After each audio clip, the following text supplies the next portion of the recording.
اس کے میں جو نا آپ کو یہ بتاؤں گا کہ کچھ عورتیں ایسی ہیں ان کو جو نا کالا یرکان ہوتا ہے، اور جن عورتوں کو جو نا کالا یرکان ہو پھر جو نا حمل ٹھہر جائے تو اس کے کالے یرکان کے بہت بڑے جو نا کہ نقصانات ہوتے ہیں، اور اس سے جو نا حمل میں جو نا کمزوری جو نا آ جاتی ہے۔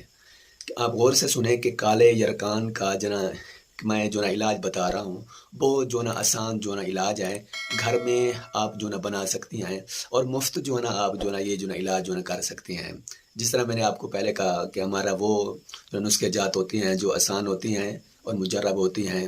اور قیمتی نسخے ہوتے ہیں، بڑی بڑی میڈیسن کے برابر وہ جو اثر کرتی ہیں۔ اب میں بتاتا ہوں کہ جن عورتوں کو جو نا کالا یرکان رہتا ہو اور حمل ہو جائے تو ان کے لیے میں بتا رہا ہوں اس کالے یرکان کو کہ دور کرنے کے لیے میں جو نا آپ کو یہ بتاؤں گا کہ جو نا آگ کا دودھ، یہ جو نا آگ ایک پودا ہوتا ہے،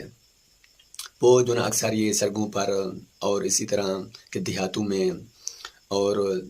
جہاں پر جو نا ریت کے ٹیلے ہوں تو وہاں پر یہ جو نا آسانی کے ساتھ کہ یہ جو نا مل جاتا ہے۔ تو اس کے بڑے بڑے جو نا پتے ہوتے ہیں، لمبے لمبے اس کے جو نا پتے ہوتے ہیں، اس پتے کو آپ دھوئیں تو اس سے دودھ نکلتا ہے سفید رنگ کا۔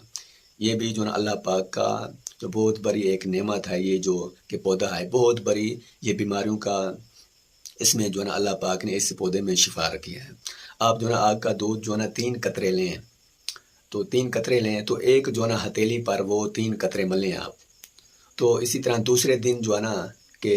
آپ 3 قطرے لیں، دوسرے دن آپ دوسری جو ہے نا ہتھیلی پر آپ جو ہے نا ملیں۔ جب آپ ملیں گے اس عمل سے یرکان، کالا یرکان خود بخود جو ہے نا ختم ہو جائے گا۔ کچھ عرصہ مستقل سے 12 دن آپ جو ہے نا یہ جو ہے نا کر لیں کہ 12 دن کے اندر اندر یہ کالا یرکان جو ہے نا ختم ہو جائے گا۔ مستقل مزاجی سے کریں گے تو یہ جو ہے نا یرکان ختم ہو جائے گا، بڑی بڑی میڈیسن سے آپ بچ جائیں گے۔ اس طرح کہ جن مردوں کو بھی یہ جو ہے نا کالا یرکان ہوتا ہے وہ بھی یہ جو ہے نا عمل کر سکتی ہیں، ان کو بھی یہ کالا